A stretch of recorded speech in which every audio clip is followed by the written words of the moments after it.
And hi, wrestling fans, and welcome to another scintillating last edition of the year of 2024 edition of AIWF Ringside Wrestling. Next time we come to you, it'll be next year, and that's just a week. I mean, a little less than a week away. I mean, next year is Wednesday. I mean, 2024 is almost history. It's been a great year in the wrestling business. Great year in the Mid Atlantic. We've seen. We've seen one of the guys that came through here before, Jay Malachi, move up to NXT and is doing well up there. You know, is working pretty high up the card already with Ethan Page right now. They've got a feud going on, a blood feud. You know, a blood squirting out of the Adam's apple feud. That was gruesome. Did you guys see that when Ethan Page stomped his head in that When chair? yeah, I saw that. Yeah. Oh, Rick Diesel, you got to see it. I mean, all you have to do is Google it. I'm sure you find it. It's Gruesome. it is violent. And what's so funny though is the same people who like that are also the same people that talk crap about other organizations that do similar stuff. So it's just very interesting. But it was fantastic. It looked great. I think we set him up well for. Well, I don't think anybody was seriously hurt during that, and it also was not even in the same ballpark as jumping through a plate glass window in a crowded Coliseum, Greensboro, Yeah, Darby Allin, or I agree. sticking a syringe in somebody's cheek. It's not No, that. I'm just talking about the chair. I'm not talking about all that other nonsense. Oh yeah, I'm just talking about the use of a chair. yeah. But anyway, so I can't wait to see Jay Malachi and Ethan Page one-on-one. That's going to be, a barn burner. So, Rick Diesel, you're back. You said you had something on your mind that you wanted to talk about. So lead us off, my friend.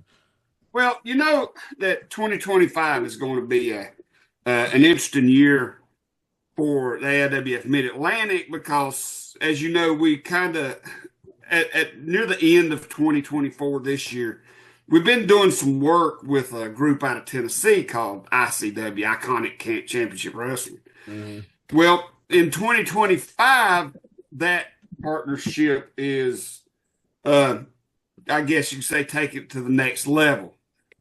We are going to be co-running Ivanhoe, Virginia.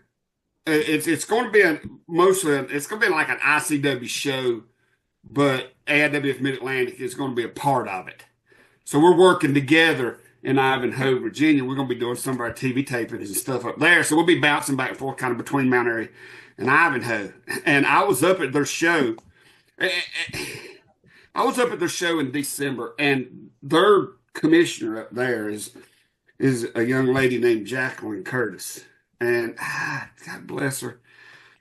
I had to step in and reverse and they let it stick somehow. So I stepped in and reversed the title change up there because one of the participants on one of the tag teams hadn't signed the contract. Okay. So what I want to say is the reason I'm saying this is because I'm going to be more involved with around the ICW stuff, and if Jackie don't get her her act together, I'll step in more often. And if she don't like it, I don't know what to tell you. She'd go home and make a freaking sandwich for all I care. But if she's not going to be proactive, then I will step in, and because I'm doing so good in the Mid Atlantic. I mean, this has been so good since I took over. So I just want to let you guys know that it's going to be interesting because of the two companies working together. And I'm sure there's going to be some, cross matches and stuff like that. Who knows what? Oh, that was weird. That was cool. But anyway,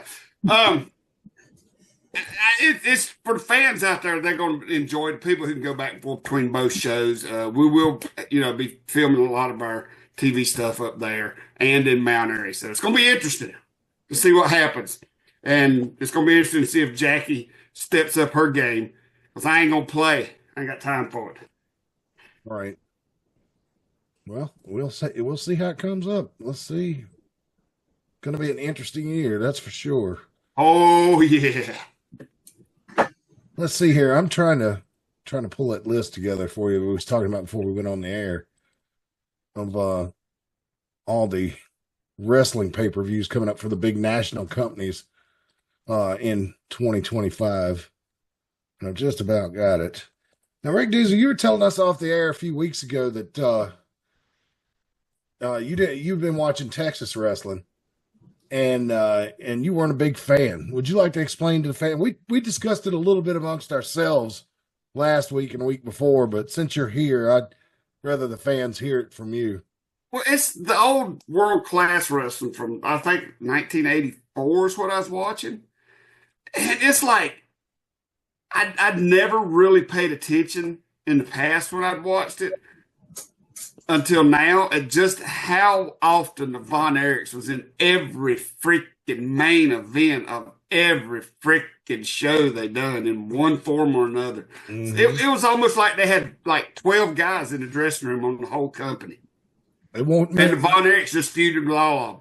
Yeah, it won't many more than that. I know they had a small roster. I It would was encourage you to go bizarre. back and watch the stuff from like 80, 81, 82. I mean, it's still all the Von Erich boys on top, but I mean, the promotion I think was hotter then because the Freebirds were there. And I'm trying to think. You can actually sit in 84 and watch the crowds get smaller every week as you can start seeing empty seats popping up high in the sportatorium, Mm-hmm. and then every week it'll be a few more empty seats and a few more empty seats. Mm-hmm. People got But I guess everybody just got tired of the Von Erichs. I mean, that's all they seen. Well, I think too, it's not just about, it's just, you don't want to go and sit at a show and watch a group come out every single match, just every single match, and the same people every single week. Like, I know that they were very popular, but I could see where eventually that would start getting old because you do want to see other like people wrestle and stuff. And then if they're always winning, then that also takes out the fun of it. Mm-hmm. Yeah, and the only reason that whenever they didn't win, it was because they were getting attacked and beat down, so they could win the next week. Right. I mean, I don't know. I know Fritz put his boys over. I know that the whole promotion was revolving around Fritz's boys, and back then you could get away with that. Mm-hmm. But I just noticed it when I went back and rewatched 94 or 84. I'm sorry. It's just so bizarre how it was like, I bet out of what, 50 plus shows they done, 40, 50 plus TV shows they done that year, I bet 96% of them had a Von Erich in the main event in one form or another. Well, didn't David die in 1984? Yeah, they went through the whole 84. They went through the whole thing of the announcement of David passing and memorials and all that stuff, and then they tried to push Mike up, which was just a big mistake. Yeah. Well, I think I've heard Cornette say many times that when him and the Midnight Express went there in 1985 or near the end of 84 and into 85 as a favor to Bill Watts, that they were like, what in the world? And he said that Dennis told him that he figured that with all the Von Erich scandals and, the rumors about Kerry coming out drunk wrestling and David dying and all that kind of stuff had hurt the fan base. And they, only the like diehards were still coming by the time they were there in 85. So, I mean, who knows? Who knows? It was a great promotion at one time, though. I know my Uncle Lonzy loved it. Texas wrestling, boy. He watched it every day on ESPN. Loved it. Well, I'm doing 79 in Georgia right now. Well, I've seen some of that stuff. Yeah. Yeah. I had one of the young guys. Well, we were talking one time about territory wrestling, and he was like, I don't get what's so great about the Gordon Soley show. And I was like, what do you mean? I was like, well, they have a bunch of boring matches, maybe one or two good ones, and, they do interviews, and that's about it. And I was like, yeah, but I mean, it was different back then. I see where you're coming from. I do like, if I'm having insomnia or something like that, I'll put on Georgia Championship Wrestling from that time period and just lay my phone on my shoulder and let the sound go into my ear and put me right out. But well, I mean, it's like I watched the episode the other day where old Sterling Golden showed up. Oh yeah. Yeah. I remember him. And Bret Hart was on there from Bret Hart from somewhere in Colorado. They built him. Really? That's wild. I didn't know Bret Hart ever went to Georgia. Yeah, he's there. Wow, that's trippy, man. Never know who you're going to see on Georgia Championship Wrestling. Or was it World Championship Wrestling by then in 79? No, it's still Georgia Championship Wrestling. Okay. Because So, Bobby Heenan was there. yeah, and I He remember. had the Superstar and Ernie Ladd and Killer Carl Cox and his Heenan family. And they was feuding with Wahoo, Tony Atlas, and Ole Anderson. Yeah. Killer Two Carl. pretty mean son of a bitches. Jesus. Yeah. Can you imagine having to wrestle them? Good God. Stan Hansen was there killing people. Yeah. Well, Stan couldn't see him, so that's why he had to Right. work snug. But if you ever hear like a shoot interview with him, he sounds like such the nicest guy. Stan Hansen is the only person, even after I got into the business, he was the only wrestler that I ever thought they didn't smarten up. I'm like, somebody needs to talk to that dude. So Stan Hansen, I know this was like down like later on way in his career, but I do enjoy the Missy Hyatt, Stan Hansen stuff in WCW, where it's a little problematic in 2024, but God, it's so funny. Yeah. I mean, it's some of the because. I mean, you would just say it's hard to explain. It's just him with that tobacco pouring out of his mouth. Yes. And her having to deal with him. And I think there's a scene where she goes in the shower. Yeah, and she thinks it's Tom Zink. And it's Stan Hansen, and it's comedy gold. It's really good. And if you can, I would check that out because it's entertaining and stuff. So yeah, it's in 1991, and the first one is on the Wrestle War pay-per-view, and the second one is on the Super Brawl pay-per-view in 91. So if you guys want to look that up, there's a lot more good stuff on those shows, not just those bits. But wouldn't that be funny? Like, can you imagine how the internet would go into an outrage if Gunther, picked up Kathy Kelly in backstage in Raw and just started whopping her on the behind with a newspaper. Like, get out of here, you ignorant American, and stop asking me stupid questions. Like, the internet exploded. Yeah, I would say, because that's around the same time, a little bit later, though. I'm a man. You're a woman with Paulie and Medusa's around that same time frame, right? Yeah, it was the next year at Halloween. Yeah. So if you want to see some really good, terrible attitudes towards women, that's 91, 92 WCW's prime. But now, I will say that whole thing was showing that Medusa was actually tougher than Paulie Dangerously. That and like even the members of the Dangerous Alliance, as Paulie is chewing her out, even they're getting disgusted and walking away. They're like, "Man, this is too much for even me." Yeah. And I'm one of the biggest assholes in this company. But even this is too much for me. I'm out of here.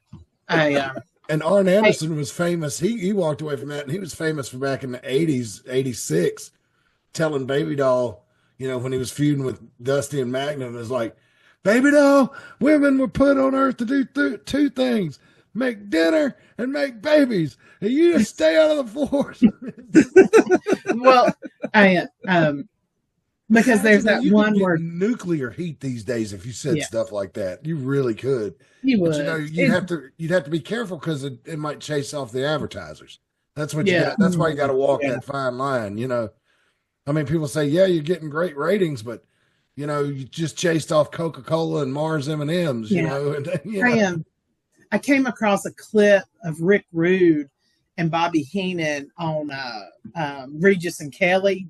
Not Regis and Kelly, Regis and Kathy Lee. Yeah. And he had on his, for anybody that knows Rick Rude, back then, he would have his airbrush tights. And a lot of times he'd have women's faces on it. So it had Kathy Lee's face on it. And he was doing his thing and she was running away from him and he was chasing her around the set.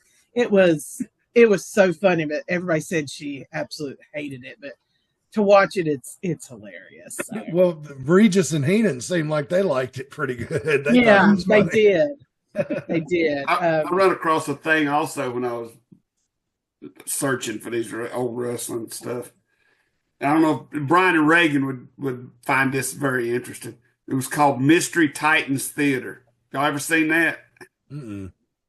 No, I No, haven't. I haven't. What is that? Well, it was in 1985. I'm looking at one right here. It's called Mystery Titans Theater. It's where these guys watch old WWE back when it was WWF, and it was like Mystery Science Theater 3D, Mhm. and that's how they do it. Is it on YouTube? Yeah, on YouTube? they're Oh, wow. they're critiquing it just like it did, with the jokes and making the wisecracks and stuff. I would also suggest if people want to watch something old that kind of walks through ESPN. This is where I first came across AWA's terrible ESPN show. There's a show called Cheap Seats that was on ESPN early 2000s as two twin comedians, and they do other sporting events that are really weird, but like they also do that ESPN AWA wrestling, and it's hilarious to watch. And that's where I came across first, like that was on ESPN in their dying days. So it's also something to watch if you want to watch some weird wrestling stuff. So yeah, I found Mystery Titans Theater. I found it. It's a whole channel. It will come up if you start typing it in. Oh wow.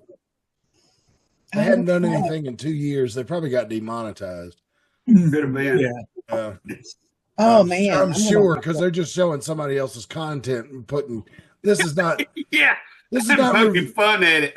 Yeah, this is not reviewing it for historical content. And just showing a clip or something like Stevie Richards does. But I would encourage you guys to check it out. Yeah, I'm looking at 1983, and Eddie Gilbert is on the card. oh wow. Yeah, and it's from the Cap Center in Washington. So, wow. Okay. Very good. Very good. We discovered something new to waste our times and lives with on YouTube now. That's what I need to do. More. Yeah, more social media. Yeah. That's what we are. I can watch it in between my scam baiting videos. Yeah, those ads that look like TikToks now are just driving me crazy on YouTube. Ladies, I got to tell you, don't stop me when I tell you how you can lose 40 pounds in less than 20 seconds by taking this one little product you've already got in your home, Skip. But you have to listen to that first portion. And they're also, oh, let me tell you how I keep my man hard for 2 days straight with just these few household items. And then you got the guys that go, whatever you do, stop paying your car insurance. I have found out that in North Carolina, you don't have to have car insurance. And I skip because I if you're going to lie to me that fast and get ahead, that's considering North Carolina is one of them states where you have to carry insurance for the people who aren't insured. So. Yep. And I imagine it's like Virginia. If they catch you without insurance, they'll suspend your driver's license. So I have not run into that problem because I always pay my insurance. Yeah, so, I know. Don't want to lose that license because if you do, they're really hard to get back. You have to jump through a lot of red tape. But, so anyway, hey, I heard this year, remember Mark Curtis, the referee in Smoky Mountain and WCW? You guys remember him from the 90s? He wrestled a little bit too. And he wrestled under a hood and he called himself the Master of Disaster. I thought you'd find that interesting, Brian. I know you were kind of close with a fellow that used to wrestle here called the Master of Disaster. Oh my God. Yeah. Wish we still had that. I wish Brian used to have a silk jacket, that guy's silk jacket, and it said M of D on the front of it. M of D. M of D. M of D. I think of Phillips MOM when you hear that milk and magnesia. Oh my God! Yeah. But I thought you'd get a kick out of that, Mark Curtis. And so I brought this up in our conversation this week. Remember we were watching the ticket sales for the AEW show in Charlotte, and they're not exactly selling like hotcakes. And my opinion is they killed the town at that show before the pandemic battle of the belts. But there was announced this past week the Rock and Roll Express are going to appear at the Collision show scheduled in Charlotte and try to get some nostalgia ticket buys, I guess, If anybody that was watching wrestling in 1986 still gives a shit enough, I mean, I know the Rock and Roll were red hot down here, according to Cornette in '86. They were hotter than Dusty and Flair, and so I don't know. What do you think? Are people going to buy tickets just to see them walk out and wave? I think they're doing it in Texas too. Oh, are they? I think they're doing a show in Texas too. I know that the Rock and Roll Express did a one-off with them a few years ago, because didn't one of them go through a table or something? I'm pretty sure they came out, and then maybe Ricky went through a table or a thing, something that was like a little like exciting moment, but that might have been years ago. I don't know. I mean, you've already got people who are legitimately from the area you have FTR.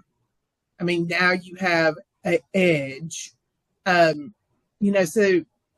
you have the hometown guys that are, when I say North Carolina, when I say hometown, that are active. And I love the Rock and Roll Express. Like, I love them. But I don't know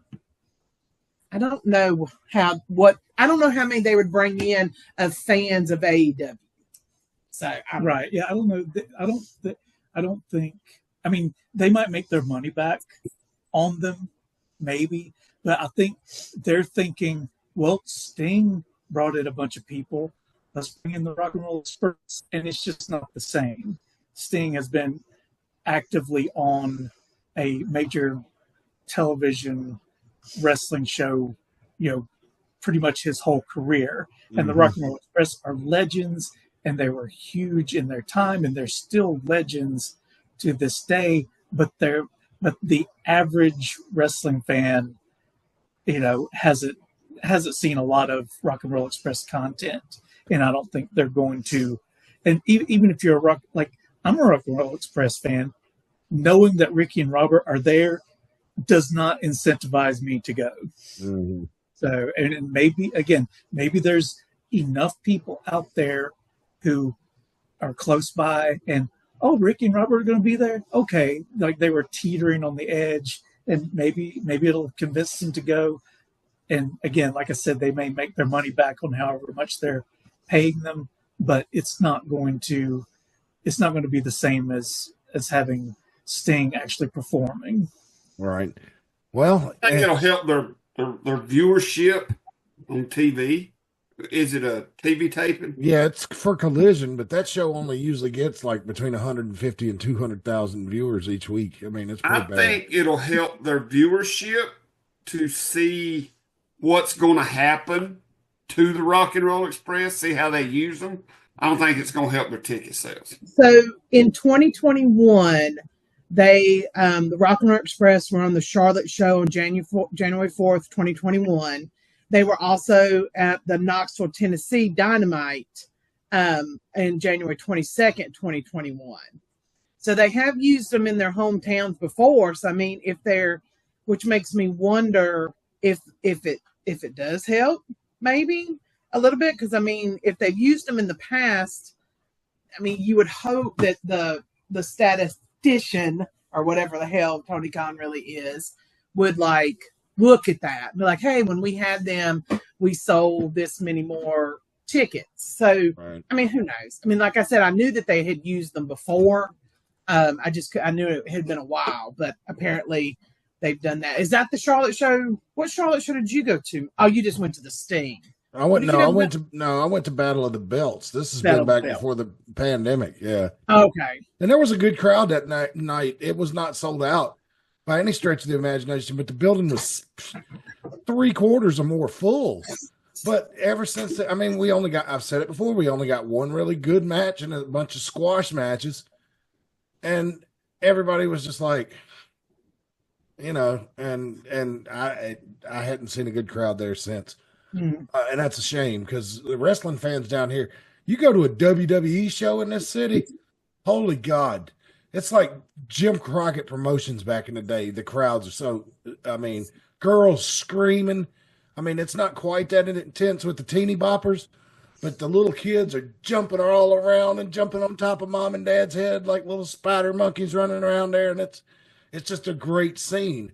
And I wish the AEW could capture that, because they're good wrestling fans down here, but they're not going to come and see a bunch of crap, because they've got independents in every town around here, or you can drive 100 miles, less than 100 miles in any direction from Charlotte, and see an independent show any weekend of the year. You got to bring, if you want to put 20,000 people in a building in this town, you got to bring something they want to see. And that's just, but that's the way it is in every city in North Carolina. I mean, in my opinion. Well, why don't they? I mean, have they ever run in Asheville? I know Asheville right now is. Well, they have, but it's been a while. Really? No, go ahead. I'm sorry. Well, I was gonna say like maybe now. Well, I mean, people are wanting tourism back to Asheville. Like maybe that's someplace they should look into. That you got wrestlers that live in that. I mean, that's where I believe FTR lives now, and that's where Adam Copeland lives now, and so like, and it's a smaller. I mean, the building is smaller, but like you've seen it. It's the old Asheville Civic Center. I know you've seen it on old WCW shows before. Yeah, and that's the one I saw. That. Where are they running in Charlotte? AEW. They're running the old Charlotte Coliseum, Bojangles Coliseum. Just go run Grady Cole. You know what? If they did that, that would be smart, because they could fill that place up and it would be lively. Yeah. I've been to that building. That's a good building to see wrestling in. I've been in there. We went in there for NXT years ago. It was great. Place was just loud. It's like Reagan was saying earlier, as far as the Rock and Roll Express goes, everybody loves Rock and Roll Express, but you can see Ricky Morton on an independent show over and over, and you can reach out and touch him, you know what I'm saying, and talk to him. Yeah. He'll come out get your hang out with you out next out back. I mean, you know what I'm saying, that front entrance and all that stuff. So, like I said, I feel like it may help their viewership, just because people say, oh, what they going to do to the Rock and Roll Express? They're going to bring these old dudes in and whip their ass. Mm-hmm. But I don't think it's going to help their ticket sales, because everybody around here has seen Ricky Morton forever. He's worked for us since what, 95? Yeah. Literally almost 30 years Ricky Morton has worked sporadically for the AIWF. I mean, come on, man. When were they at Deal with the Steel? 3 years ago? 22, I believe. Or was it 21? Yeah. I think it was 22. Okay. Yeah. So I got a shirt around here somewhere with it on it, but I still got the advertising magnet on the refrigerator in the in the kitchen. So I mean, I love that. Let's see. Let me read a couple of ads real quick here. Let's see. I forgot to do it last week. So anyway, Tees Creations Custom Apparel. We're still got an old slide up here, so they're still showing the fall stuff for Halloween. But I'll get some new pics of all their new stuff. Any kind of custom design you need, they got plenty of pre-made designs. And you can see them all at teescreations22.com, Tees Creations by Allied Apparel on Facebook, TikTok at Tees Creations, and on Shopify. So they are literally all over the internet. Not hard to find them. You need shirts for the Little League team, for shirts for a family reunion, church picnic, whatever. They got you covered. Reach out to them at all these places on the internet. Once again, teescreations22.com, Tees Creations by Allied Apparel on Facebook, TikTok, they're on Tees Creations, and you can look for them on Shopify. Our newest is Big D's Grill. Oh, delicious food truck. Also operates out of Mount Airy. They got wings, burgers, Philly steaks. And the guy that runs it grew up in the Northeast, so he knows what he's talking about when it comes to hot dogs and Philly steaks, right? But yeah, you see that he's got Philly cheese steaks, chicken tenders, chicken wings, burgers, hot dogs, fries, mini donuts, snow cones. Is Big D going to be anywhere in the next few weeks, or is he winding down for the winter, Rick Diesel? Kind of slowing down a little bit for the winter, But I will tell you this, he has been working on some really interesting mini donut flavors. I'm talking pretty interesting. Do tell. Well, it's like for the winter, he's got one, and he will be starting back up probably in the next few weeks. I mean, you know what I'm saying? But Through Christmas and New Year's, everybody kind of slows down. Oh yeah, I know. But I mean, he's got one that was really good. It was chocolate raspberry, I think that's what it was. Then he had like a hot chocolate mini donuts that taste. I don't know. He's got so many. You know, I need to get him to send you a list of them.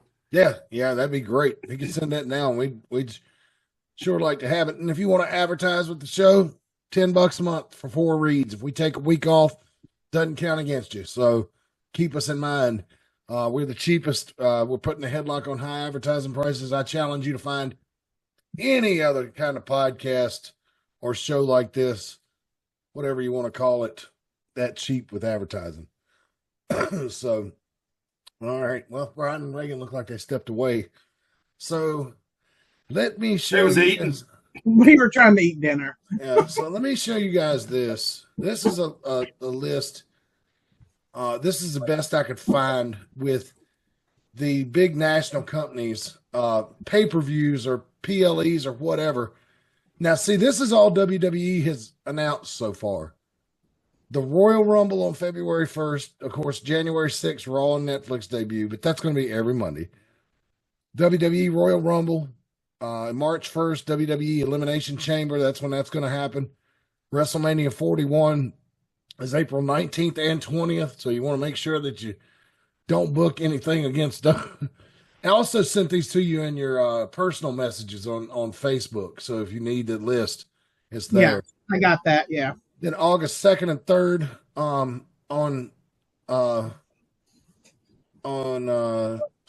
for SummerSlam.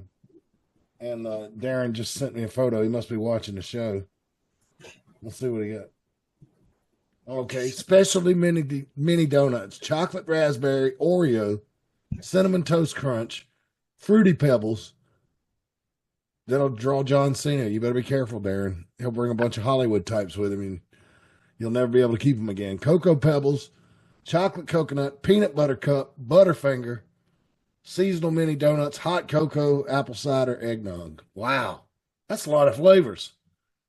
Yeah, that's what I'm saying. He's been coming up with them. So when he starts back up, his mini donuts are going to be quite. When he slowed down for the Christmas thing, the mini donuts are starting to pick up. People's really starting to get interested in those flavors. So when he comes back, it's going to be pretty exciting. Now, I also pulled the AEW pay-per-views. Now, I know that we were just talking about AEW Collision being in Charlotte on January 4th. How are they on January 5th going to run a show, Wrestle Dynasty, here in Tokyo? It says co-produced with New Japan Pro Wrestling, Ring of Honor, World Wonder, Ring Stardom, and Consejo Mundial de Lucha Libre. I'm going to tell you how they're going to do it. Nobody you're going to want to see is going to be on that Collision show. All the people that you're going to want to see are going to be on that Japanese show. That show. And maybe the people in Charlotte are aware of that, and that's why those tickets aren't moving any quicker. Because, I mean, you think about it, or because and who knows, though, how many people are actually going to be from AEW on that show, because didn't you say Ring of Honor, too?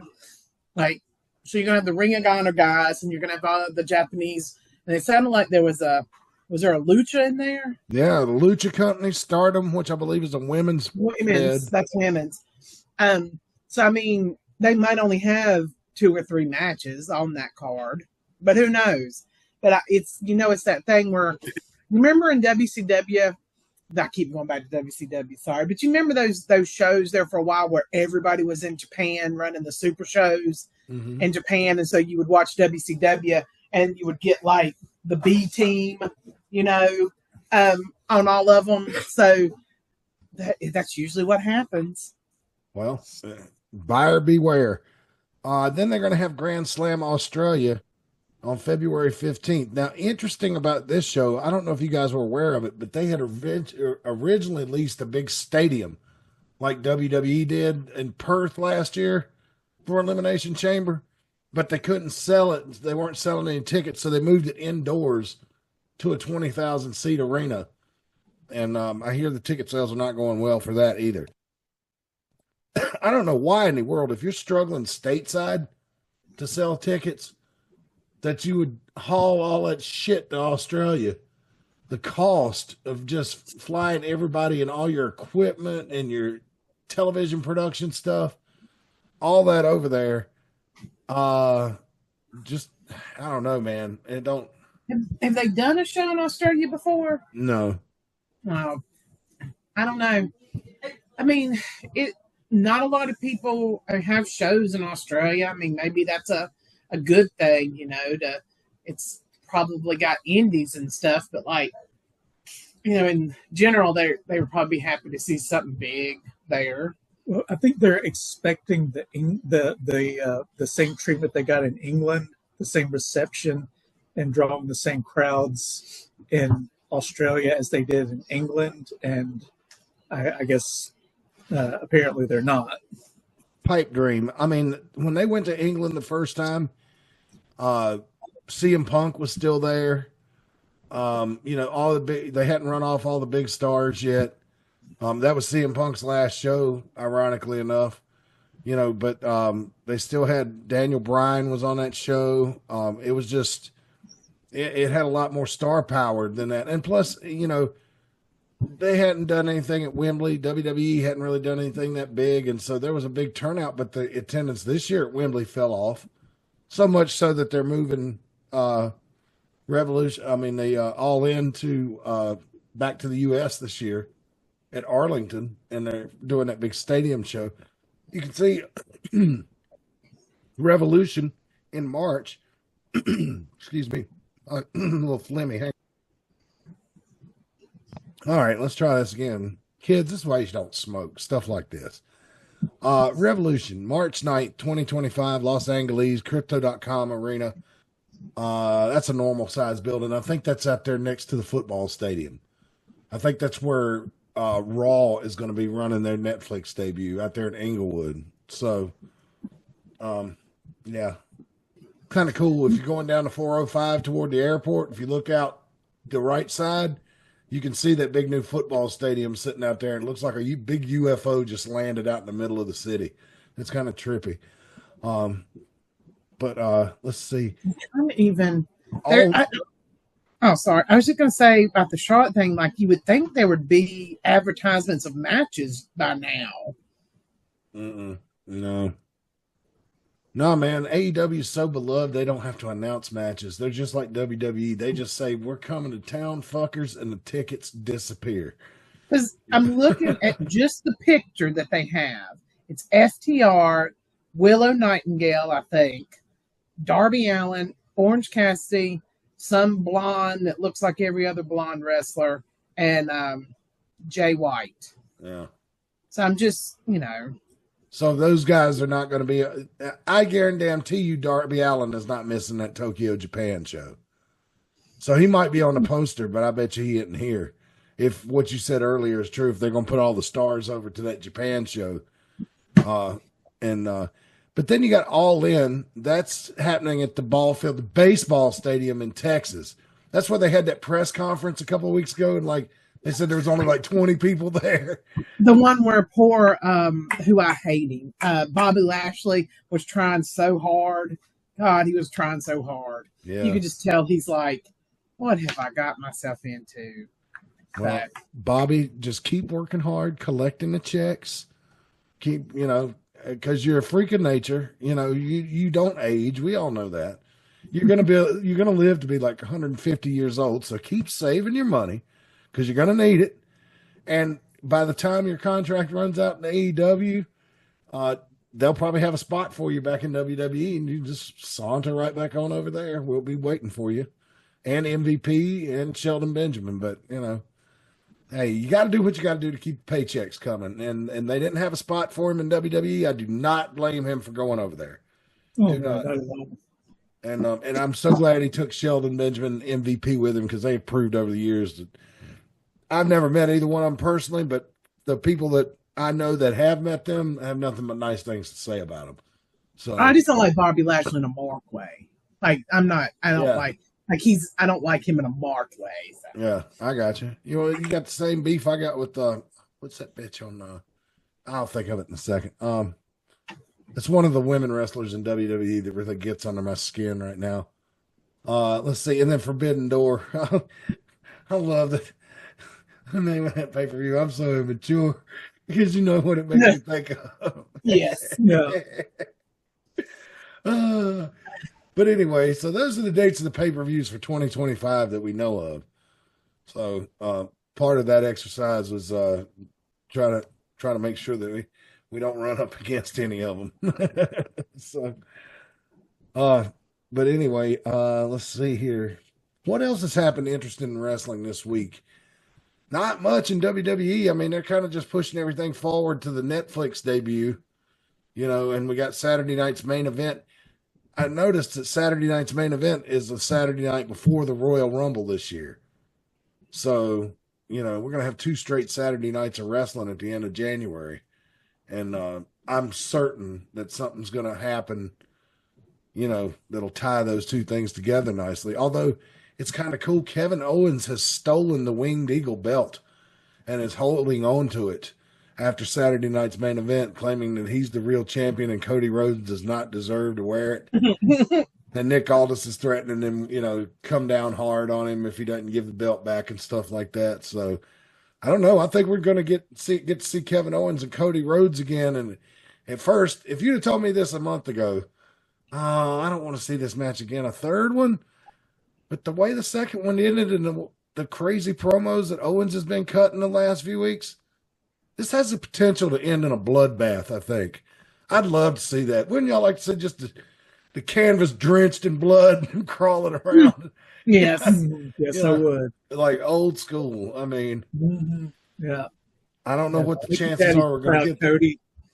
Oh, yeah. Get some of that dusty red and the white hair. Yeah.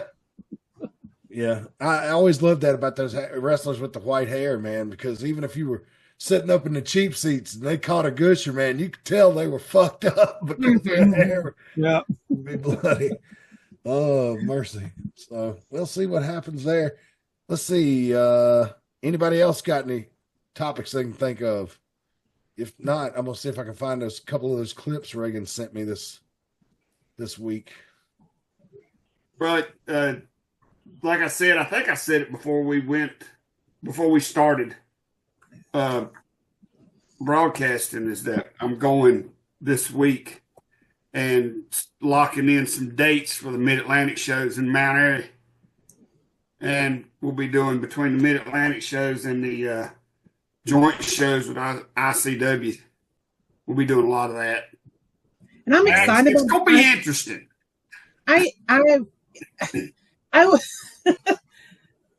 ICW shows are so much different than like the Mount Airy shows of ours. It's 2 different worlds. That's the only way I can put it. And that's it. And that's what I think is going to be interesting about it. Right, exactly. Yeah, having those 2 different worlds collide. Yeah. It makes for some interesting TV. Yeah, I agree. And I think it's going to be great to have, but it's also good, I think, because we're going to have, if we're doing TV tapings up there, it's going to be really good because now it's not like we were kind of talking about with the Texas wrestling, like you saw the Von Erichs like every single week. Now we're going to be bringing in all these new people that people either haven't seen a lot or they haven't seen at all. And like, I'm really excited. And I'm excited to see our guys go up there and wrestle people that are from that Tennessee group. So I'm excited. I think it's going to be fun. And it's a very interesting area. Has Buddy Flowers ever wrestled up there? Has Buddy Flowers ever wrestled up there? I don't think so. I don't think he's made it up there yet. I bet you he'd be so popular in Ivanhoe that they'd give him and the other members of THC the key to the city up there. I just had that feeling. The key to the outhouse. Yeah. Well, February 1st is the first one. February 1st. Okay. Oh, no. That's my birthday weekend. And the day of the Royal Rumble. And so... I didn't book that date. Yeah, I know. I just see how how easy it is now that they're running the premium live events and everything on Saturday nights. How it's going to interfere with the independents. You'd think if dickweeds would like give the independents a little something, you know? Well, I mean, stick to Sundays. No, because their audience is bigger on Saturday nights. When they first started playing with Saturday nights after they moved to Peacock, I remember talking to you about it, and you said they're probably going to end up moving all of them because that's when the most people are at home. It's not a school night, you know. It makes sense, but it's a little pissy. Yeah. Well, but I'm going to say yes, it is a WWE PLE, but where are you going to see those people that are going to be going there? I mean, you know what I'm saying? You see those people first at the indie shows. Well, and you can watch their stuff on the replay, so you can enjoy both worlds. Yes, you can. And I would always encourage that. If you want to go see live wrestling, go ahead and go, because when you come back, the stream is going to be put together. If you got that package where there's no commercials, you're not even going to have to watch the crap that goes on in between the matches. Mm-hmm. They're just going to go from match to match to match. And if you don't like something, you fast forward it. Yeah, and so what we learned over Christmas from Netflix is that, well, they're going to have to change the name of Raw to, instead of Raw is Netflix. The joke in this house is, welcome to Raw is buffering. I know, and like that was the thing. It's like I mean, when you think about it, like between this new, you know, the Raw episode and the pay-per-view or the thing with Mike Tyson, I hope they've spent 24 hours a day trying to figure out that issue. No, because they had the NFL on Christmas Day, and the Chiefs did they? I did not know that. The Chiefs played in the first game, and it was unwatchable. Now, by the time we left and went to the movies with the talking people and came back, the Baltimore game had started, and I put that on, and it was crystal clear, but it was a 20-point blowout. And, you know, I mean, so nobody was watching. That's why it was streaming so clear. Now, I got on Facebook and asked, and Justin Flash told me that his was streaming just fine. So, but I put a comment on Twitter about the NFL is buffering or something like that. Made some kind of smart ass remark. And I got a bunch of likes and retweeted like I was an influencer. So here's my question. Why can't Netflix the stuff they're showing live, NFL, boxing pay-per-views, WWE, every one of those companies, every one of those entities are experts in showing live content. Is Netflix just not taking any advice from them? Are they not working with them? Are they not saying, hey, how can we make this work? Or is it just a streaming thing? I think they've jumped in the deep end of the pool. See, Netflix is worldwide the biggest streamer, right? So Triple H made a comment once that once WWE goes on Netflix, our programming will be available to 80% of the world's population. I don't think the servers can handle the traffic that Netflix, you know, draws for some of these live events. Because it's not just the people in the U.S. like with Peacock, right? Peacock can handle everybody in the U.S., but Netflix is worldwide. So it's just so many more millions and millions of people. I think they've jumped in the deep end of the pool and made all these promises, and they don't have the capacity to deal with it. Are they working on it? Yeah. Will they have it fixed within a year? Yeah, but I'm not expecting to watch Raw actually live on Netflix at all for the first month or two. I'm just going to do like I do now and wait for it, watch it on Tuesday after I get done with work.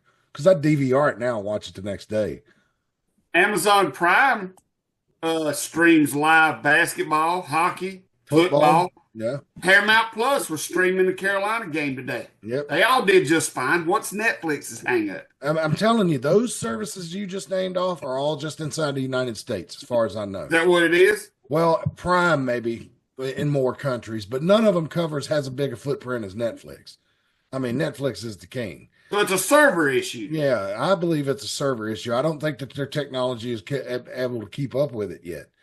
And really the only way, I mean, it's like anytime you roll out a new system at work or anything like that, there's always bugs in the beginning of it. And I think they're just, they're going to have to work through it. I hate it. I hate it that they weren't ready before, but you really don't know until you say, okay, let's put this thing on worldwide and see what happens. And then all of a sudden you hear, when all the lights go out in the building. Like a pimp debuting a new. It's like a pimp debuting a new hooker. It's always got to deal with the bugs. Yeah. or the streams. Yeah. Or the streaming, yeah. The streaming and the bugs. That's the worst thing with a new hooker. Oh my God. Reagan sent me a couple of clips this week of wrestlers getting hurt. Would y'all like to take a look at that? I mean, yes. It's universally fun to see people that do something stupid and have to pay consequences for it. I don't know how clear this will be, but yeah, take a look at this guy. Drop kick and that did not work out well at all. Ugh. What went wrong?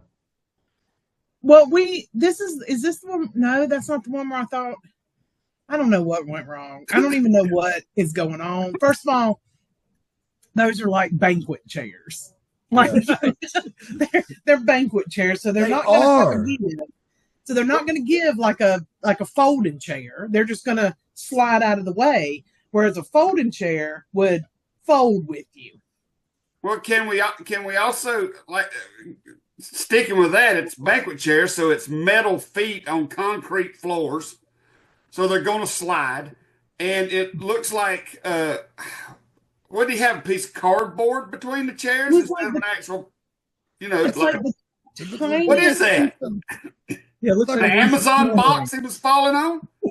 A real thin piece of plywood. Maybe some paneling. I don't know. But it didn't look like it slowed him down very much. No, it didn't. Look at his head when it hit down. Ugh. And the chairs did not stay in place at all. You know what I'm saying? To give him anything to fall on. Yeah, it's forces of motion. It's like, oh my God. Yeah, oh, Reagan, do you think these idiots know the first thing about physics at all? No. I mean, they probably can't even get a slinky to go down a flight of stairs. But it's like Rick said, like, that's a metal chair on concrete. You should know there's nothing there to keep it from smushing or not going apart. Yeah, look how far apart they slid. Yeah, I mean, it's slid 2 or 3 feet. That one right here, this one, it goes 2 or 3 feet, it looks like. Yeah. I can't tell about the other ones on the other side. They go a little ways too. Yeah. Oh, yeah, that one right there. It slides like it's on ice. Mercy. Okay. All right. I think we got another one here. Let me just stop sharing until I find it. I don't want to pull up anything inappropriate. Well, Facebook doesn't really have inappropriate stuff. Yeah. Keep in mind, Reagan's messages are showing up there too. So. Let's see here. No, I try not to. What did I put? Did something show up that I said that sounded terrible? No. But I do have this other clip here. This is a little more brutal. I will never get tired of Reagan's cats walking up in front of the camera, just laying down. It ain't just hers. Every Zoom meeting I do in my shoot job, there's a cat comes into the picture. Oh, this looks like it's going to go well. Oh, it goes so. First of all, it's like I couldn't figure out what it was until I looked at it again. So that is the ring. Right. So that's the metal of the ring. They don't have a mat down, and they have a sheet of glass across the 2-3 beams. Yeah, so it looks like, okay, so they've removed the canvas. They're wrestling on the boards, but they've moved the boards, some of the boards off the bar and replaced it with glass and replaced the ropes with barbed wire. And the 12 people in the crowd go crazy. This looks like they held it inside a damn Hot Topic. Look at the background. Maybe they did. Because, like, I'm trying to, is the barbed wire, through half of the ring, too? They got the. I don't think so. It looks like it's just run with the ropes. Yeah, see the ropes, and then the barbed wire maybe is tied to the corner and crisscross or something. On the side. I think the barbed wire is crisscrossing the ring right there. There's 2 strands. Looks like it's coming off the ceiling. It looks like look close. Do you see this X right here before he goes in? I think that is because look how it bounces when he goes through it. I think there's barbed wire right there in the middle of the ring, stretched, and he goes through it into the glass. Oh yeah, it does look like it bounces, like he hits it. Yeah, so, watch the barbed wire. That's where my cursor is, right there. Watch it jiggle. See? And it bounces. He hit it on the way down. There's barbed wire in the middle of the ring like that, stretched across the ring. It almost looks like it's in an X pattern. Yeah. Where are they getting this glass from, though? I wonder. Like, are they going up?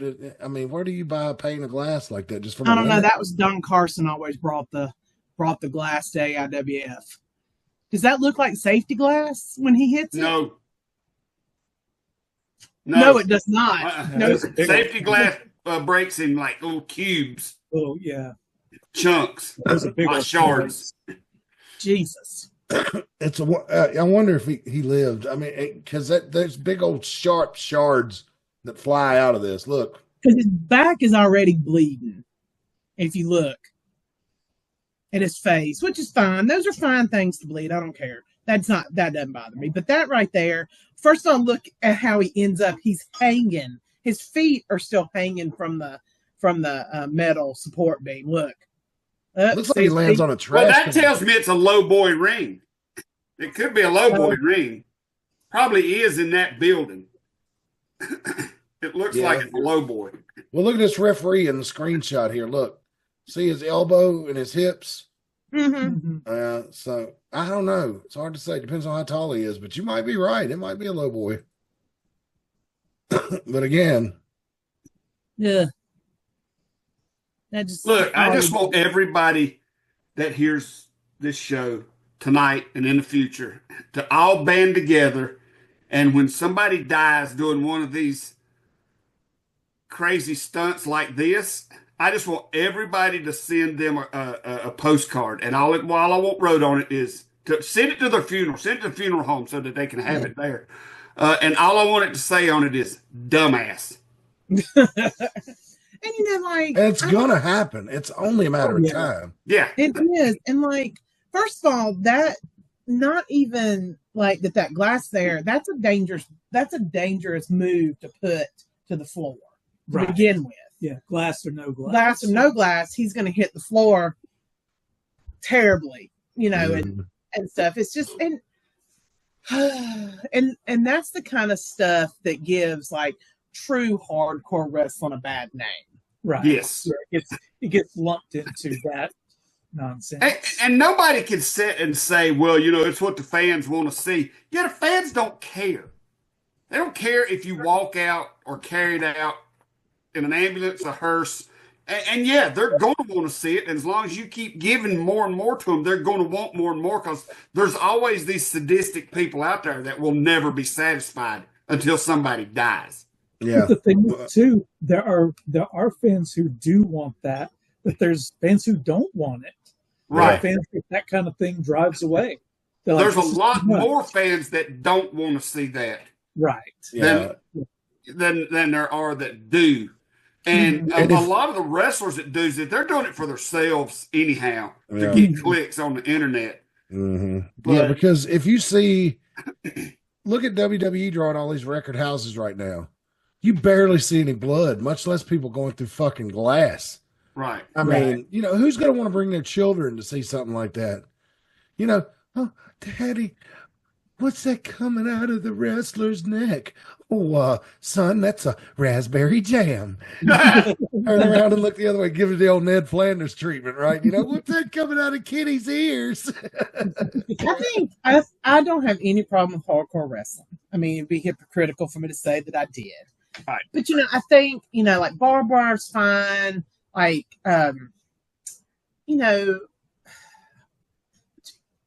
Chairs and tables and things, and barbed wire and tables, and I particularly think if you don't get the right kind of glass, it's very dangerous. Mm-hmm. It's very dangerous. As somebody who's gone through glass. But even back when Brian was doing it, we studied it. I mean, right. Brian was very professional and he was cautious. He knew what to do and what not to do. and ECW back in their day, when they at their highlight of all this crazy stuff they were doing, they was very meticulous about how they done it too. Mm-hmm. You'd have never seen that spot right there on ECW. No. And I remember Daniel Mays, as crazy as that fucker was, he was planning on using thumbtacks in a match one night, and I saw him in the back with them soaking in alcohol. So he was conscious of bloodborne illness and disease. That's what I forgot. You would do that to your chair. Yeah, you would I had a spray bottle that I would spray it down with alcohol to disinfect it. Yeah, we're going to hurt this guy, but we're not going to give him Hep 3. Exactly. And that's how we got through without hepatitis. Yeah, yeah. I mean, just be cautious. A little bit cautious. A little bit of caution goes a long way. But the thing is like the people that are doing that don't understand the difference between a pane of glass and a safety glass door. You know, and the safety glass doors are not hard to find. No, because you can go to Lowe's. Aren't all glass?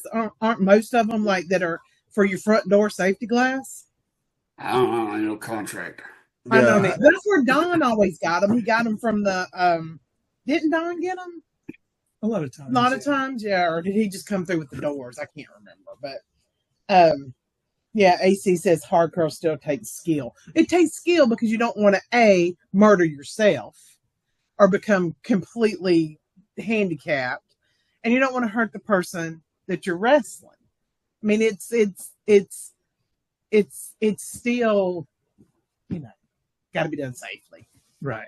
Well, and contrary to popular belief, it don't make you a hero or a superhero, or it don't give you any more attention than being able to go out there and putting on a good match would do. Yeah. It will from a few people, but I'm gonna tell you right now, the people who care about that don't count. Yeah, most people that come to wrestling, man, don't want to see, you know, brutality at that level. You know, especially if they're bringing families and stuff like that. So still makes me think of that guy that got set on fire and threw to the other side of the building, and the building had the characters on the wall, the drawn pictures. Oh yeah, that's the one. Remember, they set him on fire. The ref set him on fire. The ref set him on. Yes, and then they threw him out of the ring, and like he was supposed to go through something, but he just kind of slid off of it and just hit the floor full force. So I remember the one we showed where the guy got set on fire and like something went wrong. Like they used, I think they used kerosene or something that doesn't burn off very quick, and he's like running across the ring, and some guy from the audience just throws an unopened bottle of water at him. I do remember that. Yeah, they didn't even care enough to open the bottle of water before they threw it at him. Here, cash. I mean, because like I think about hardcore, like with Brian and when I did it too. Like that's not when I got hurt. Like I always got hurt. Like I broke my nose doing some kind of move where your head hit me in the head. I broke my tailbone with like a leg drop, and like so that's where you should, you know what I'm saying? Like so I never, like I just felt like it was safer the way we did it. Oh yeah. And it wasn't like, because it's that backyard shit. That's what it is. And then that gets lumped in to like regular hardcore. And like, it is still a niche thing now. You know, it's not as popular as it was in the 90s and early 2000s. Or you know, the 80s. Yeah. And it's a niche, but it like, I feel like the way like we do it, because we do it still like once every couple of months, you know, Ty will do it, and you know, some other guys. I have not seen Ty Tyson wrestle in a match that was not no disqualification in probably 4 years. No, no. But you know, like he's big time hardcore. You know, he is a hardcore guy now. Yeah, so, I mean that's kind of his thing. You know, if you wrestle Ty, it's probably going to be a hardcore match. I mean, yeah. And again, it's that whole thing of you give the audience, you give everybody something. You give the people that like the hardcore, you give them the hardcore. There's the high flyers for the people that like that. There's the big bulls clashing in the middle of the ring. You just give everybody a little of what they want.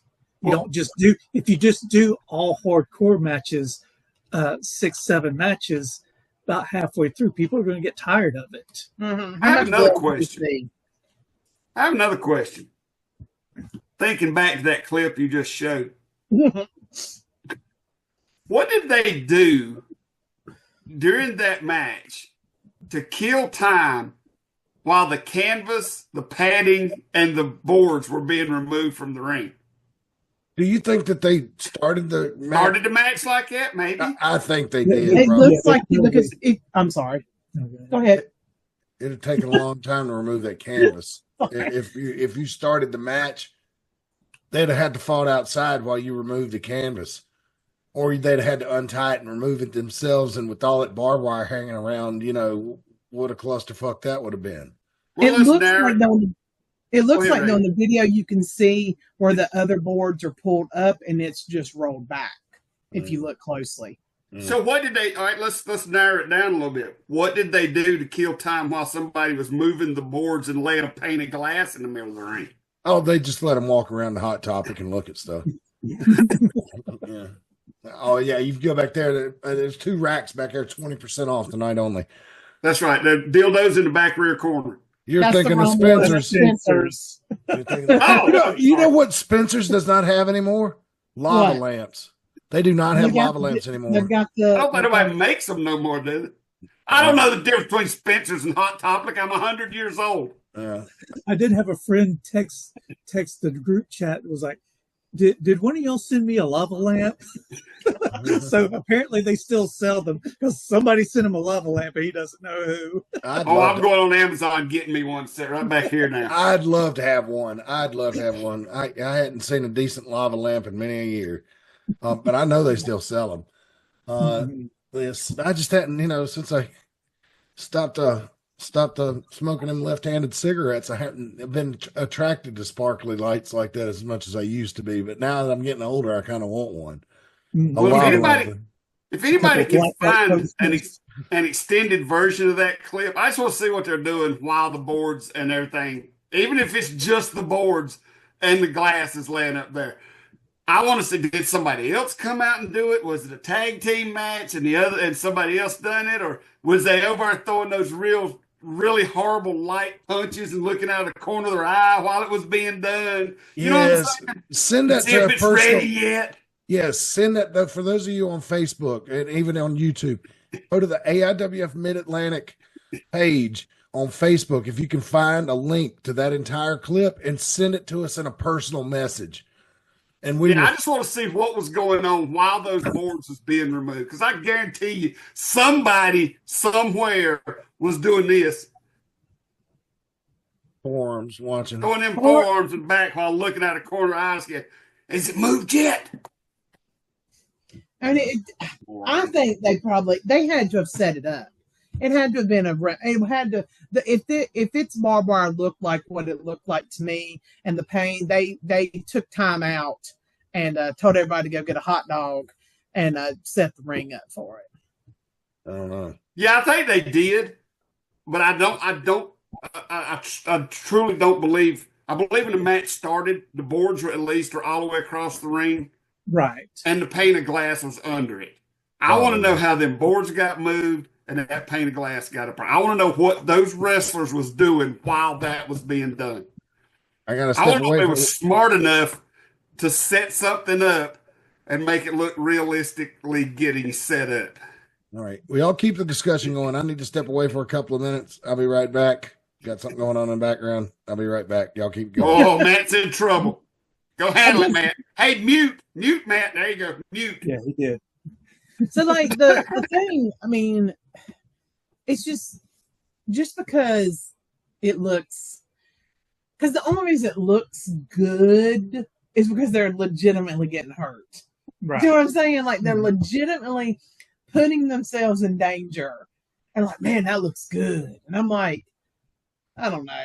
Yeah. Well, there's a difference between looking good and looking believable. Right. And the thing is that when a clip like that goes viral, it's more negative attention than good. Yeah, it's for all the wrong reasons. It's people. It's not people being impressed and being like, "Wow, look at what these guys did." It's look what these dumbasses are doing. This is stupid. Look at this. Just like us, we're like, "Hey, look at this video. Look at these idiots. What they're doing." And here we are. We've been in the business for 30 years, and we're sitting here laughing at these guys. And we're not impressing nobody. And what's sad is those are going to come across people's social media, and they're going to be like, this is what wrestling is. And then you tell your friends you like wrestling, and they're like, phew, you mean that stuff I saw on TikTok where the guy went through the glass? And then you're like, no, that's not what we do. So it just, I don't know. I know they say no, that bad public, what is it? No such thing as bad publicity. Yeah, but there is. Oh, yeah. There is. Oh, I mean, there is in the wider scheme of things. In the big picture, there's plenty of bad publicity. I mean, it's just so dumb. Like, just, you don't, in my opinion, if you have to put that much work into something for your hardcore match, then it's not worth it. Yeah. Like, it needs to be more natural. That sounds really crazy. Like natural, like natural progression of things. You pull out your chair, you pull out your table. Like as the match is going on, you look under the ring and you pull out your trash can full of stuff, or you pull out your barbed wire tape, or something like that. And you're doing it authentically throughout the match. When you have to sit back and then set everything up, but y'all did it with the barbed wire matches. And how'd y'all do that when you would do the ropes with barbed wire? How'd you do that? Well, it was between matches. In between matches. Yeah, or we'd take an intermission right before that match, or we'd make that match main event and take an intermission.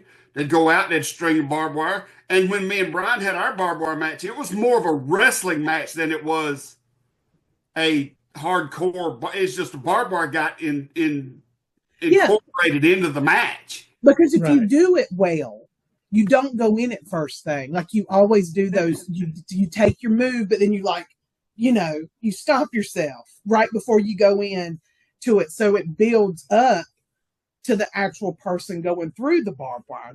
Yes. And when Brian got that big gash in his leg, I still believe that if that barbed wire hadn't have collapsed, was that when it happened, when the barbed wire collapsed? Yeah. I still feel like if you'd have just bounced off that barbed wire, it wouldn't have done it. I think when that stuff collapsed, it just, you know what I'm saying? Yeah. But that was the only bad thing that happened in that whole match. And the thing is, too, I mean, that was the worst thing, and it wasn't that bad. I got a few stitches and stitched it up, and I was fine. I could walk. I mean, I could still, I wrestled the whole match with that big gash in my leg, but it wasn't, it was a big gash, and it looked awful, but, it didn't do any damage. It was a very clean cut. They sewed it up, and I was fine.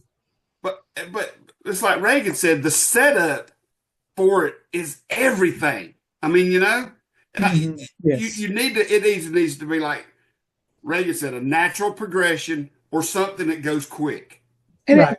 Because if the audience has to sit there and watch you move the boards and then put the glass there, it's like after a while the tension is being broken. It's like, okay, start looking at your watch. Okay, they're going to put this guy through this class sometime today. Yeah, it's like the guy standing outside, and they do this all the time. AEW is bad for this, but like it's the guy standing in a huddle outside the ring while they wait for the guy to climb to the top rope so he can jump off the top rope to the outside of the ring and they can all catch him. That is the dumbest shit I've ever seen in my life. And they'll stand there and watch them. Yeah, and do this. Because I was watching, because everybody that knows me knows that I watch old WCW, because I was watching recently, and it was a lucha, when they had the luchadors in WCW, and they were doing the exact same spots, but they weren't making it look like they were standing there waiting for them. Right. Like something else. They weren't the other thing I can't stand, and I see this all the time in lots of wrestling organizations now, this move where they're waiting and they're doing this, like they're wobbling, waiting for the people to get up like you got them worn out in like Mortal Kombat when you get the Right. finish. and you're just and Waiting you're to do the finish. and they're watching them climb up to the top, and they're like that, and I hate that, because it just it has to do with ring psychology, like, and understanding what you have to do in progression to make a match look good. So What? And I think it's got a lot to do with human psychology too, because you need to know what a person would do naturally in that situation. They sure wouldn't stand there and wait for you to jump on them. No, they wouldn't. And the fans know that too. Yeah. You know, I was watching this thing. It was showing clips of the old movie, The Omen. Remember that from the 70s about the kid that was, Damien or whatever? There's a scene in there where the priest like is standing out under the church, and like the lightning hits a spire on the top of it, and it flies off like a javelin. And the priest just stands there for like 3 seconds going, "No!" And then it impales him. Like in real life, if you saw something sharp flying off of you from a 50-foot tall building, you try to move.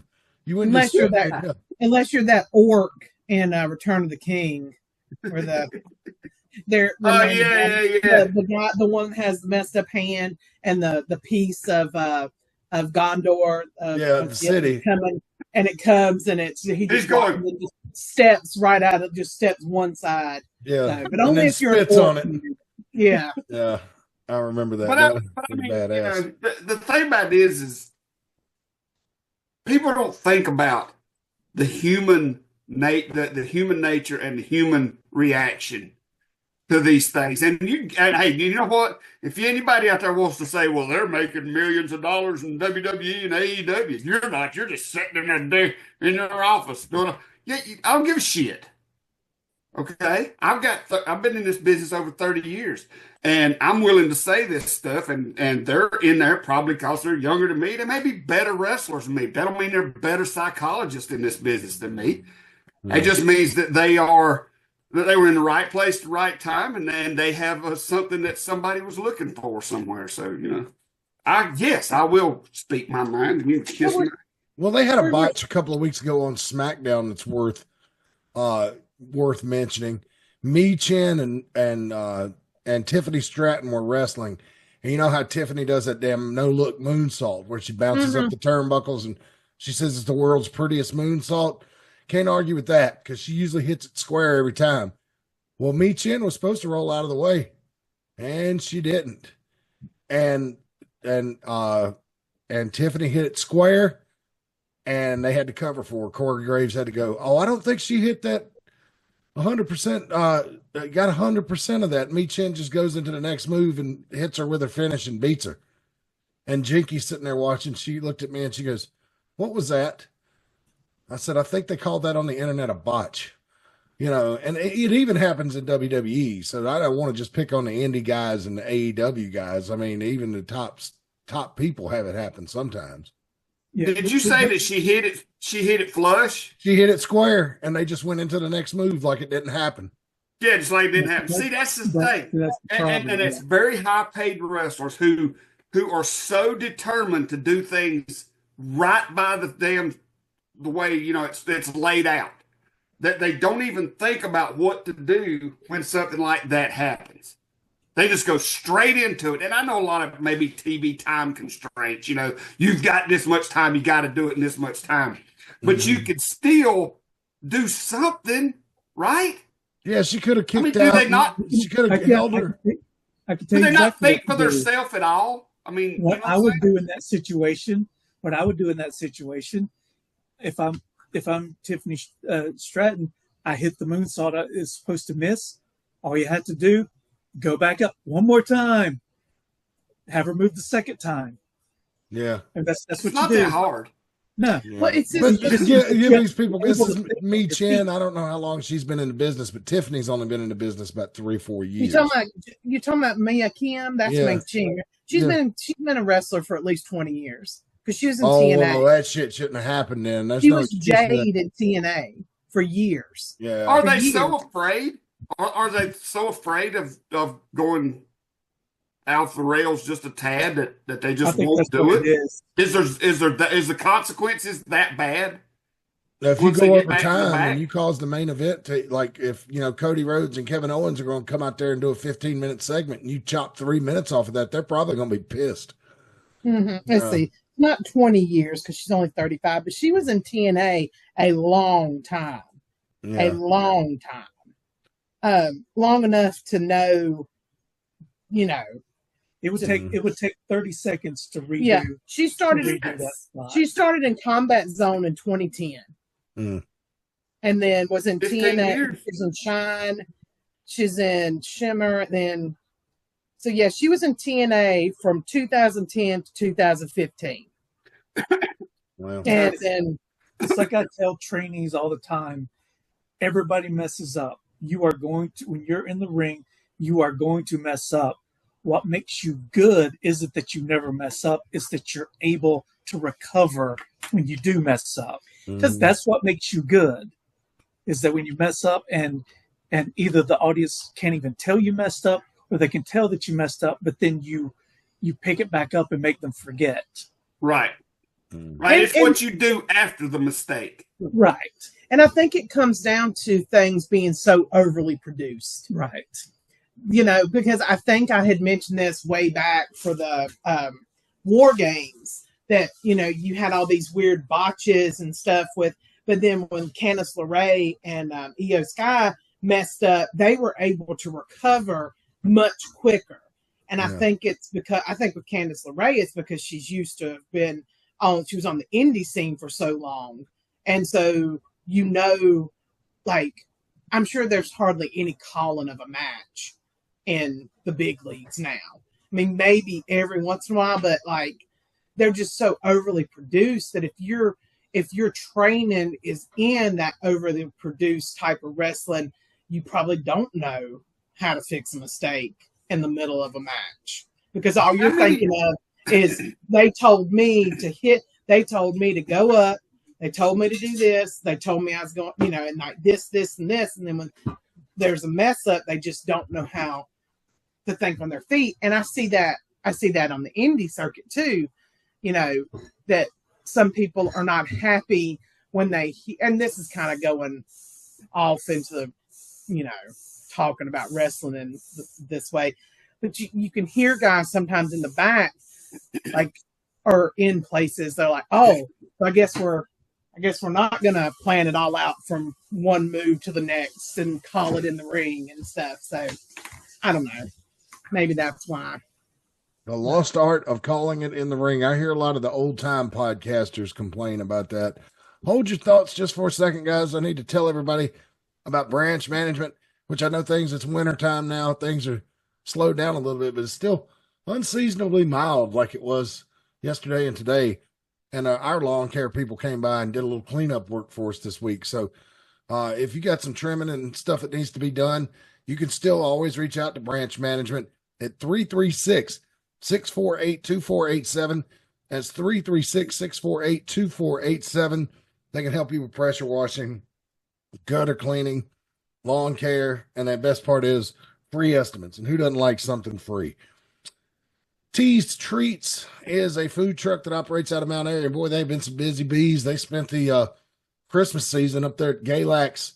What do they call it? What was it called again, Rick Diesel? High Country Lights. And when I was in Virginia before Christmas, I heard them advertising High Country Lights on Roanoke radio stations.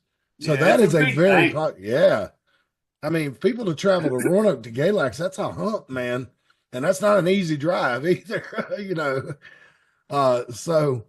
but anyway, they were up there for that, and they are available to you if you want to give them a call and have them at your festival or see where they're going to be. Some of the best concessions in wrestling, 336-755-8204. That's 336-755-8204. And you can find more information about them on Facebook as well at facebook.com/tease treats. Yummy, yummy, yummy. And so be sure you'll see them at a festival near you, I'm sure, very soon. And of course, our friends up in Lynchburg, in the Lynchburg area, is Secondhand Heroes and Home for Wayward Villains, comics, video games, Magic the Gathering, D&D. Get your nerd on is what they tell you to do. They're located at 18184 Leesville Road in Evington, Virginia. Secondhand Heroes is your one-stop shop to get your nerd on.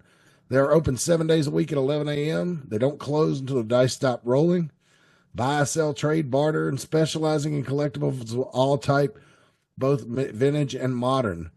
Table space is available for Magic the Gathering, D&D, or any tabletop game you want to bring over. They have console games and old Nintendo and Sega for you to play, as well as 25 arcade cabinets. Their Monday night D&D group has been running for probably about 2 years now. They also host video game competitions for games like Mortal Kombat, Street Fighter, Mario Kart, Super Smash Brothers, just to name a few. You can give them a call at 434-317-0121. That's 434-317-0121, or shoot them an email at secondhandheroesva@gmail.com.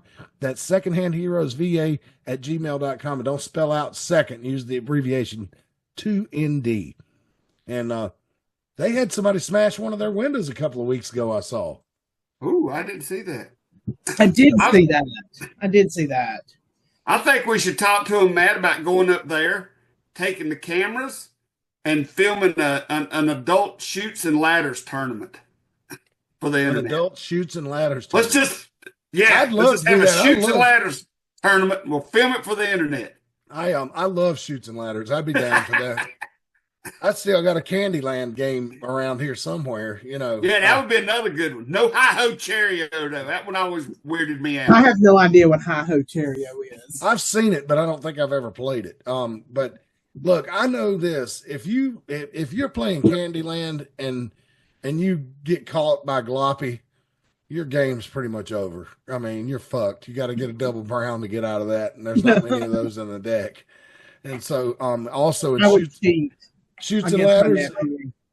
If you have to go down the big chute, you know the one I'm talking about, the one that goes from the top of the board all the way back down to the bottom. All the way down. You're screwed, man. You know, I mean, unless some of your opponents meet with the misfortune too. So, but shoots and ladders, it's real easy to meet with misfortune. I mean, there's a lot of misfortune to be had in that game. But board games and all that kind of stuff. Did y'all hear President Carter passed away today? We're going to make a historical reference. I saw that. Yep. President Carter, funny enough, is probably better known for more stuff that he did outside of politics than actually being president. And I was alive during the Carter administration. I'm old enough to admit that.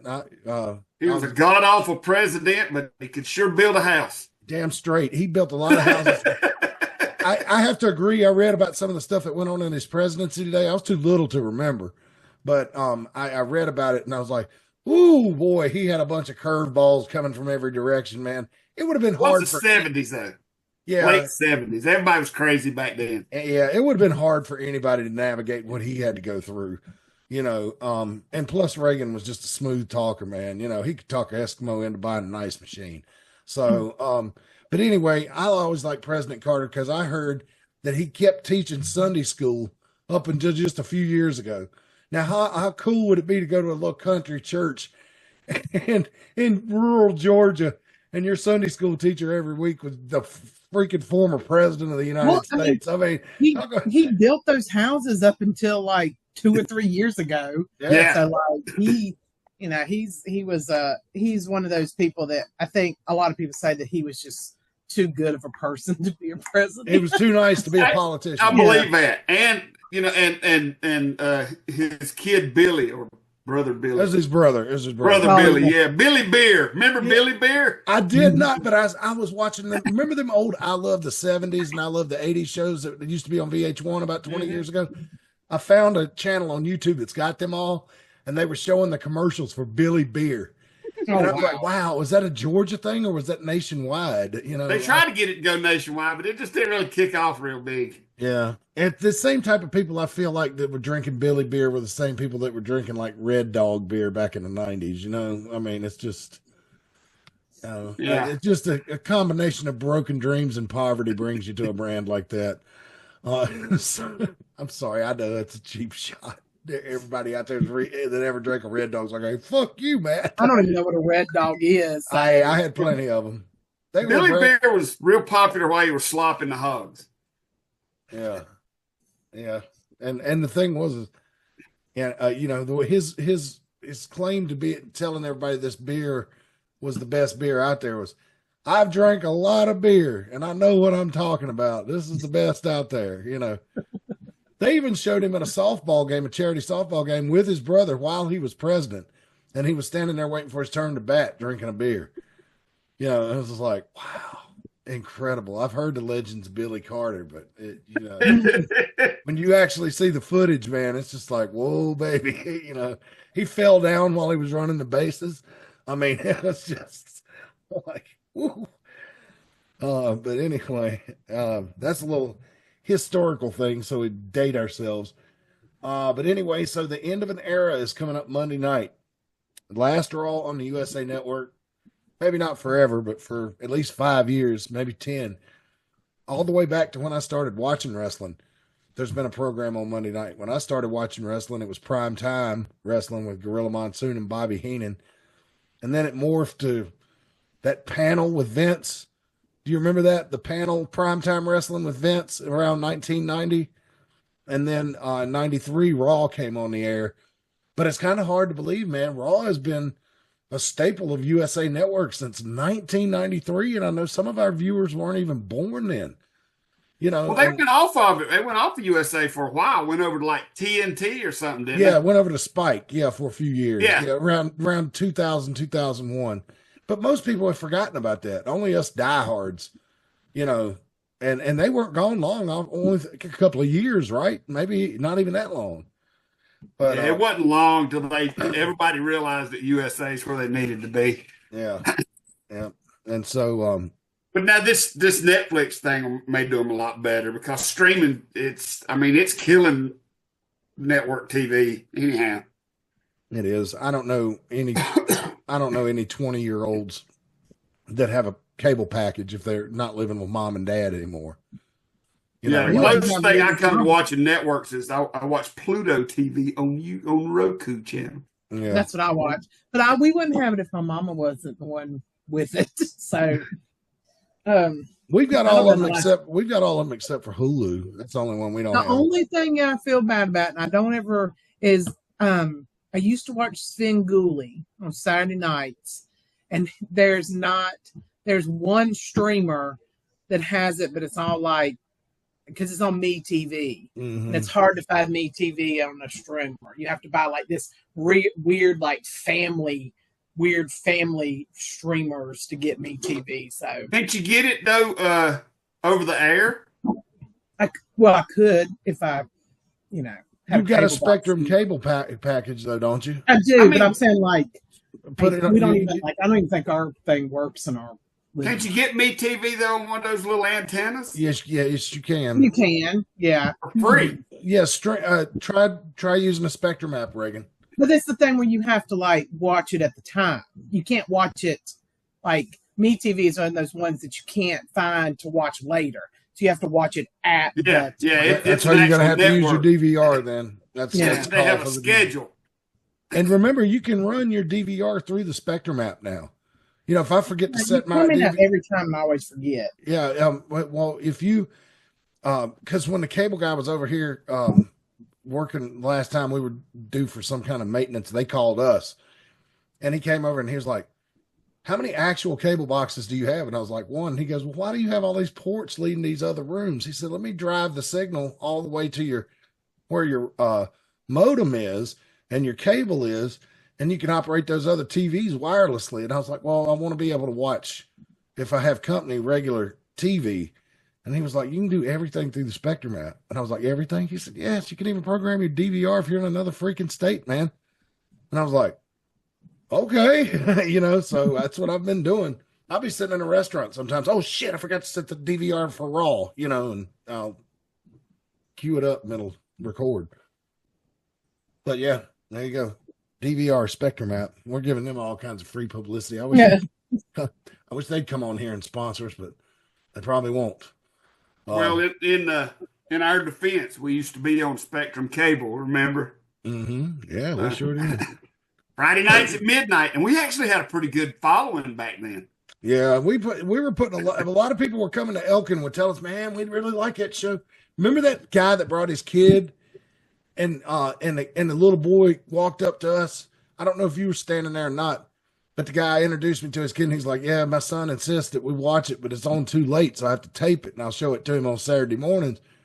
And I was like, hey buddy, you like the show? And he was like, and his dad said, well, he's always complaining to me it's not long enough because they only wrestle for 30 minutes. And I was like, oh, buddy, you in for a treat tonight? I said, we go for about 2.5, maybe even 3 hours tonight. We got a lot of matches tonight. And that kid's eyes got real big. He was probably 5 or 6 years old. And he was like, really? And his dad looked at him. He said, yes, son, this is what happens when you come to a live event. They keep wrestling until the match is over. They don't cut away and start back next week. Yeah, like that. And he's like, okay, cool. That kid just ate that shit up.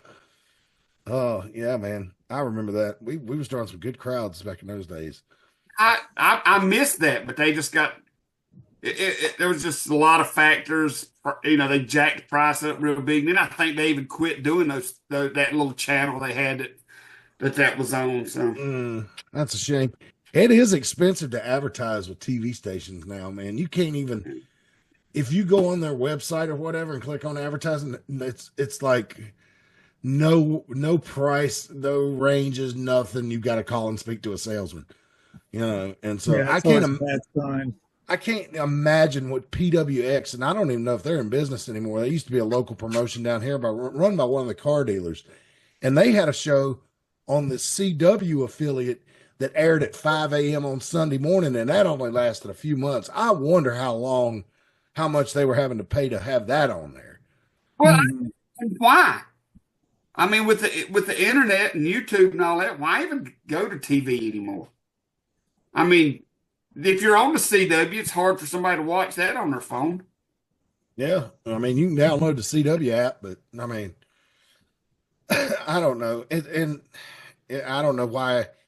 To me now, the TV landscape has changed so much that you shouldn't go seeking them out. They need to come to you. If you got something that's popular enough on the internet, the TV people will come to you.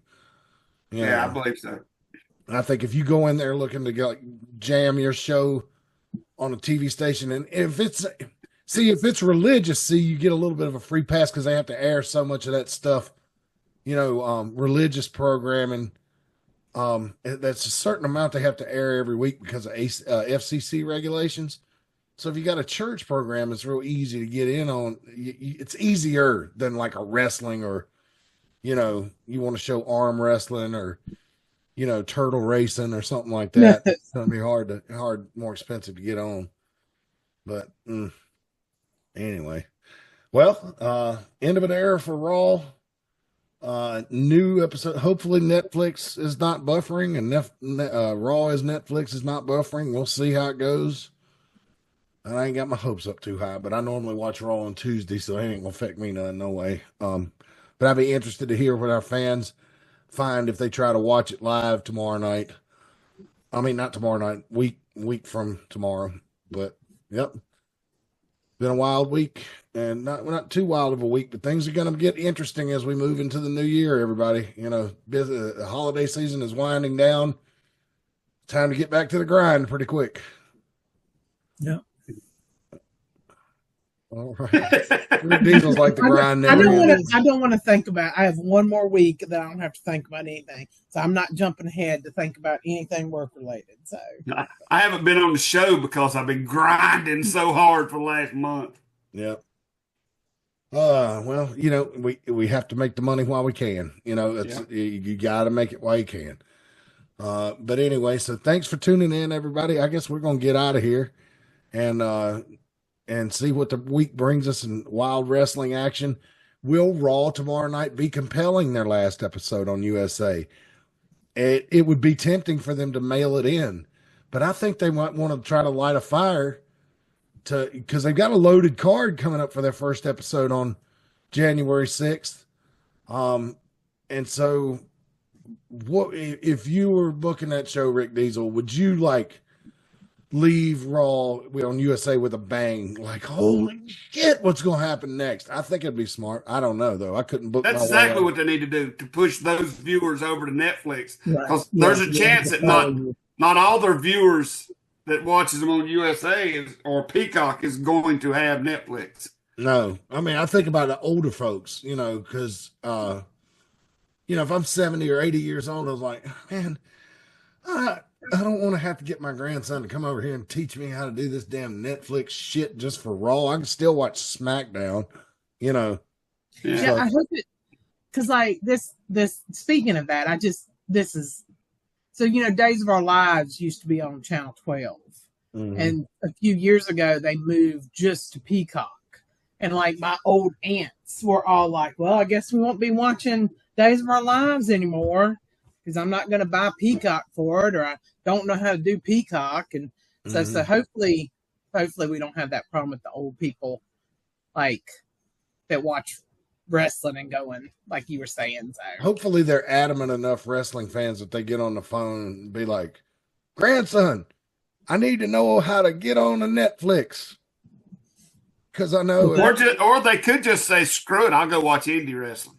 they could do that, but they got I to know how to get to the local venue. They got, yeah. As long as they're able to still leave the house, that's for sure. Yeah. You know what's crazy though? I was walking through. You guys know. I mean, I'm not going to spill it all on the air, but I've been having to spend a little time at a nursing facility lately, right? And I walked through down the hall one Wednesday night a few weeks ago, and was floored by how many rooms I walked past and I heard AEW Dynamite coming out of. I was, and so I asked one of the nurses. I was like, man, that's like a lot of people watching wrestling tonight. And she was like, oh, yeah, every night that wrestling's on, she said, we have a ton of wrestling fans in here. And I was like, wow, okay, it was pretty cool, kind of cool, and I'm walking, like you hear it in one room, you're like, okay. Then you hear it in two, you're like, okay. And then you hear 3, 4, and 5 as you're still going down the same corridor, and you're like, wait a minute, what's going on here? So wrestling's still popular. Yeah, well, AEW is going to be. I heard that even though they're going to be on Max, their stuff's still going to be over the air. It is. too. It is. So, what I'm wondering is, what about the pay-per-views? Are they going to be included with Max? Can you get them through Max at a lower price? How's that going to work? And I know. It's still up in the air about how that is. So. Yeah, I've seen a bunch of theories, but they're from unreliable resources. So, we'll just have to wait till January and see what happens. But to me, it would be smart. I don't know. Do you still keep selling them at $50 a piece? Or do you just stream them on Max and draw more eyeballs? What's worth more in today's streaming wars? I think the eyeballs are, honestly. Because if you put those pay-per-views on wrestling, because for wrestling, you want to get the eyeballs to buy tickets to when you come to their town. Mm-hmm. And every WWE pay-per-view, especially the big four, Triple H always says, we got more people have seen the Royal Rumble this year than any year previous. He says it every year for the last 2 years. So, I mean, could be something to that. Maybe Tony will think about it. I hope. We'll see. Tony's going to do what Tony wants to do, though. Yeah. Well, anyway. All right, let's get out of here. Let's shut it down. Thank you, guys. Thank you, everybody, for watching. So for Brian and Reagan, for Rick Diesel, I'm Mad Matt Carter. We'll see you next week, fans. And until next time, so long for now.